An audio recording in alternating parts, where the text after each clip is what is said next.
Wellspring. I didn't know the last video I made with Varuna. My audio was kind of too loud. I'm actually about to adjust it now. And also, they just enabled crossplay with Switch. I'm like totally not with that, but okay. Let's turn the master volume down to the let me get 70. Sound effects 70.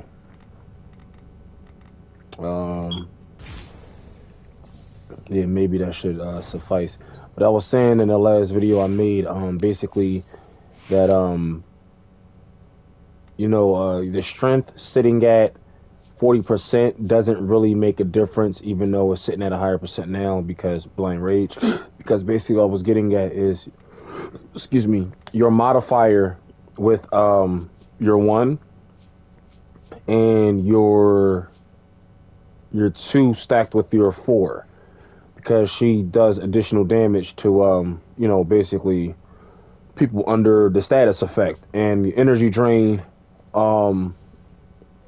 This is what you see now at 45% efficiency, because basically my efficiency is, it doesn't really matter considering that her 3 guarantees health and energy.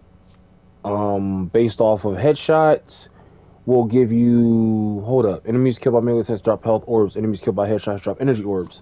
But you got a equilibrium, you get in both regardless, so it doesn't matter. I do recommend Arcane Fury to an extent, but I don't think it stacks with her 4.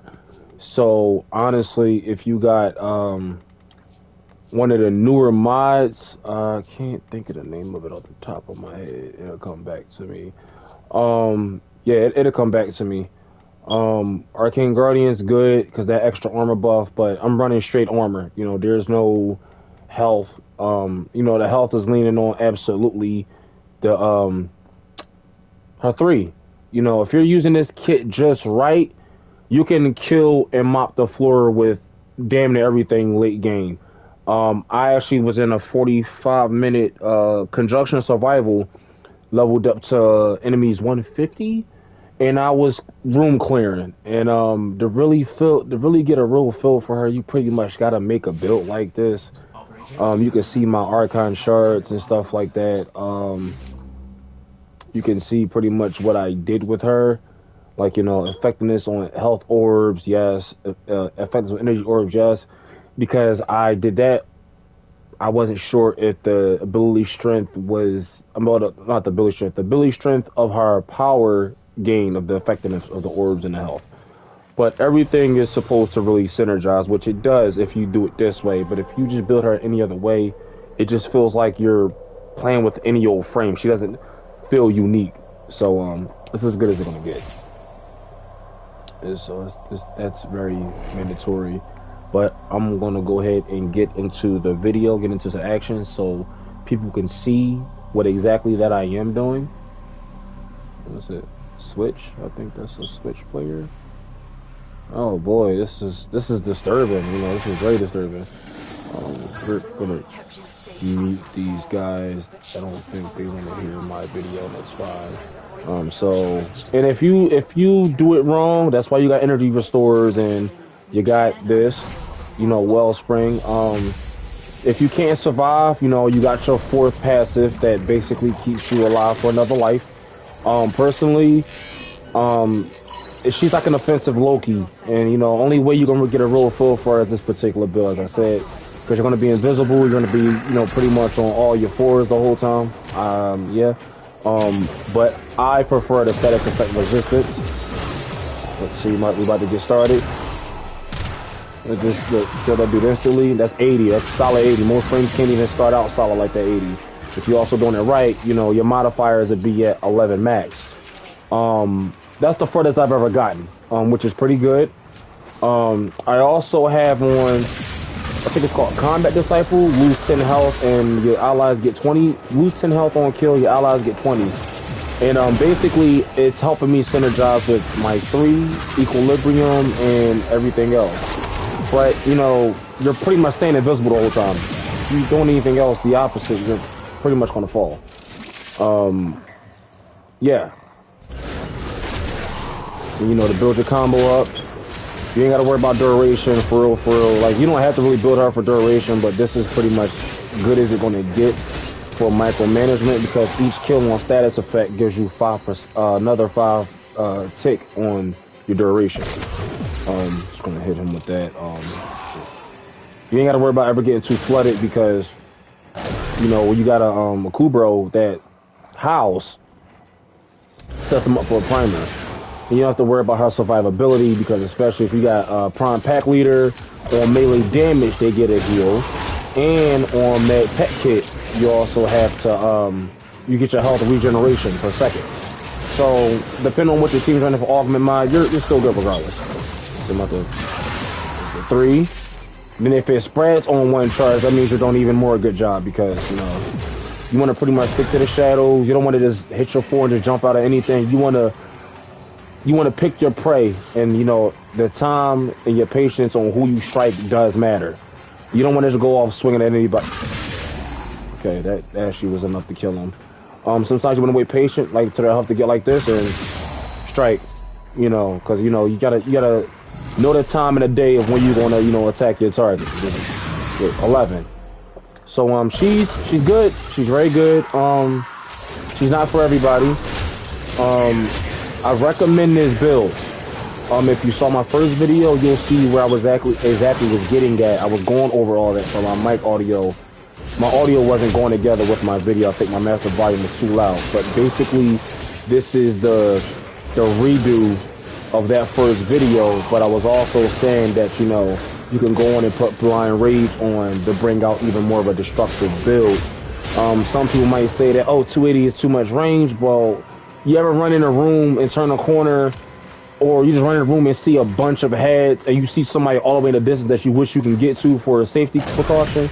Well, yeah, this is that build, because you can just go on ahead and jump through a whole freaking room. You know, that's good, and it's good to help your teammates out.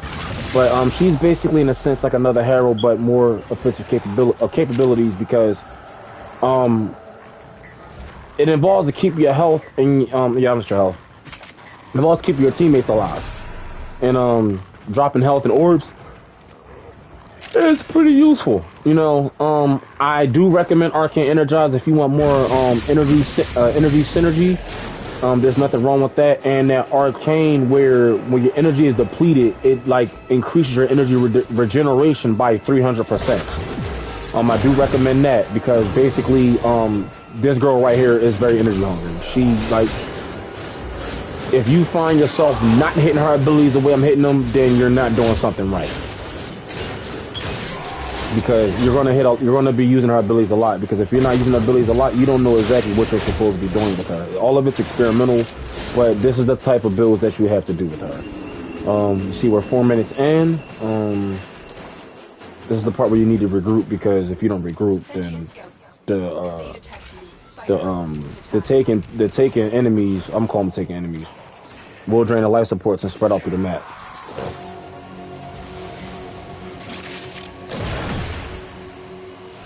Energy. You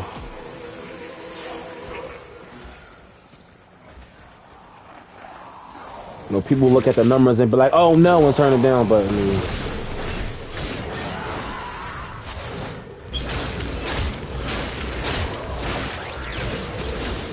like, think of her too as all the elements that Lavos cannot toss out simultaneously. Even at 40% power strength, the damage numbers still do tick and do damage. If you've seen in the first video, watch the recent video that I made before this one.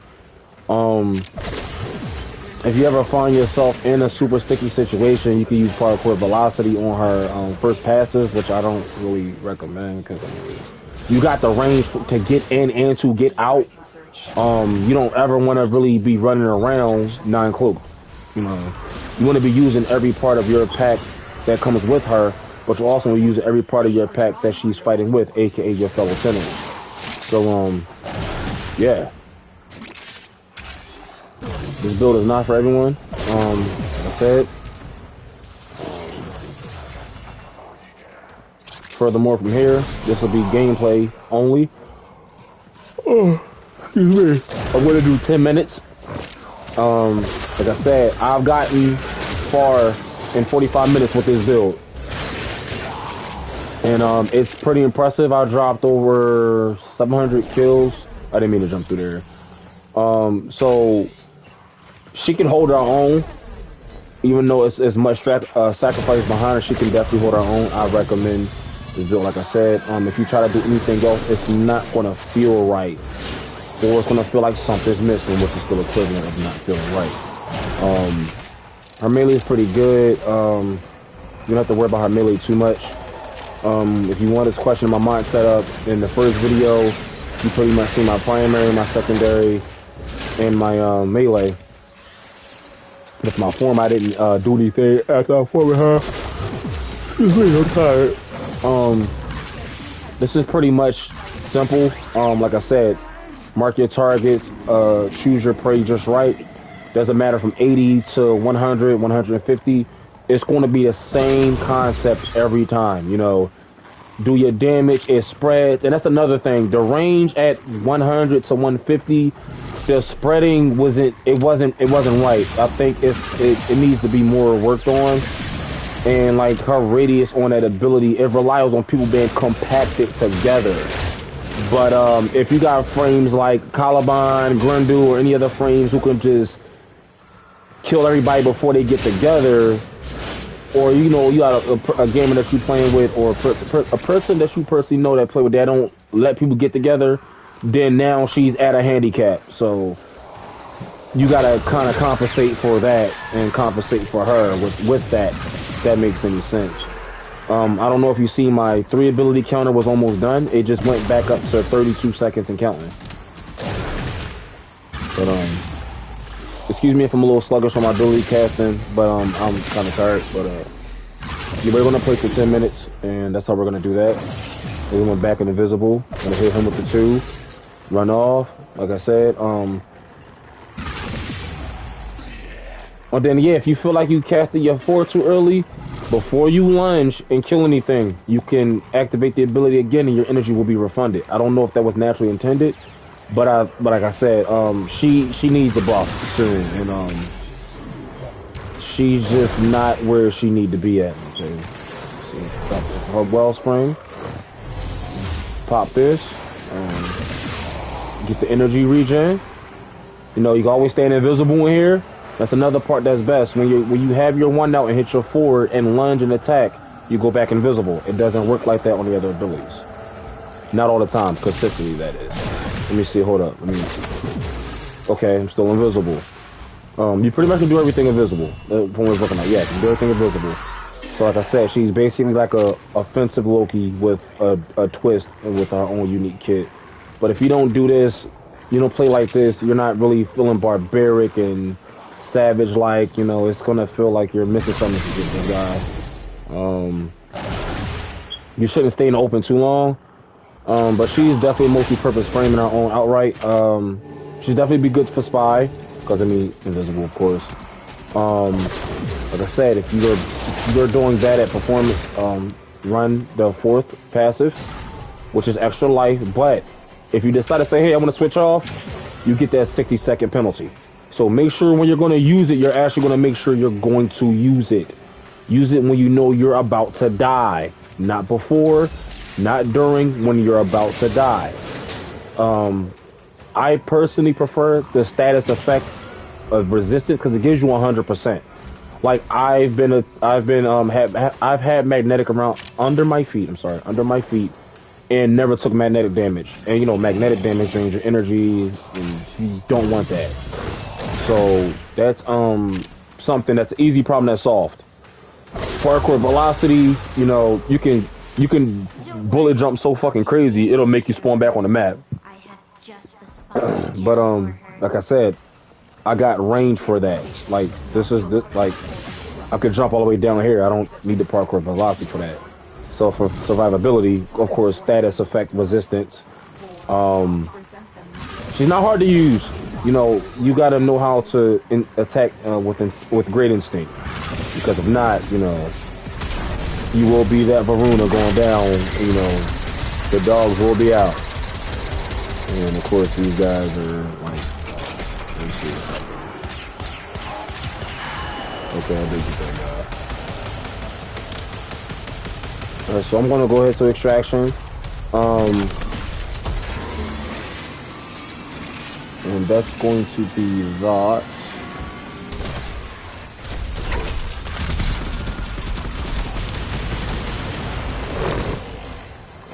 Okay, that works too.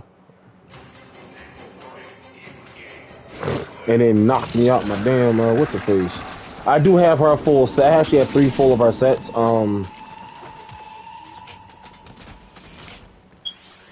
Sentient scouts. If they detect you, fighters will soon attack.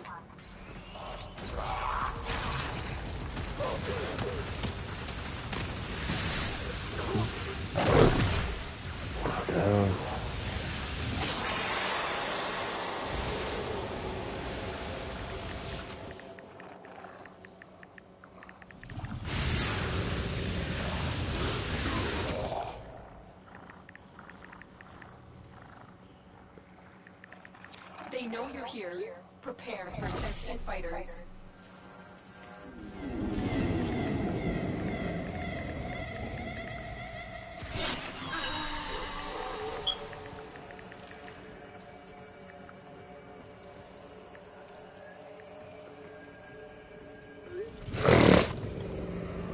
Oh shit, come on, bro. Like, what are you doing, bro? Like, hold up. I gotta kill these motherfuckers anyway. Yes, that was our primary that just did that.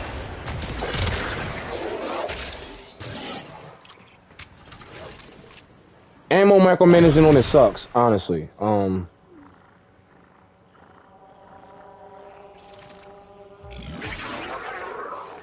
Grundle, what the fuck?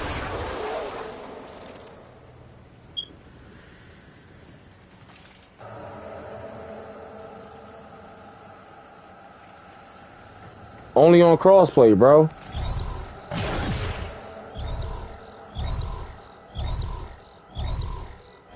Only on crossplay. Like, wow, bro. Like, I'm turning that shit off. They did ask me if I wanted to turn it off. Wow, bro.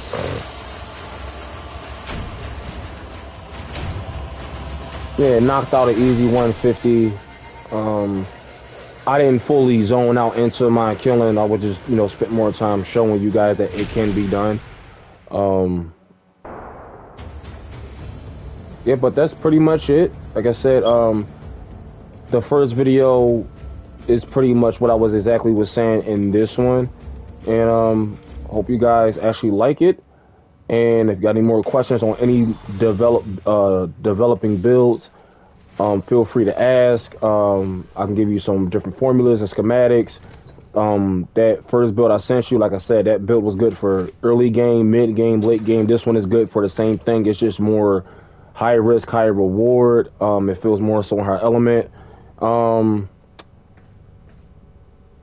think that covers everything. All right. Thanks for watching. Bye.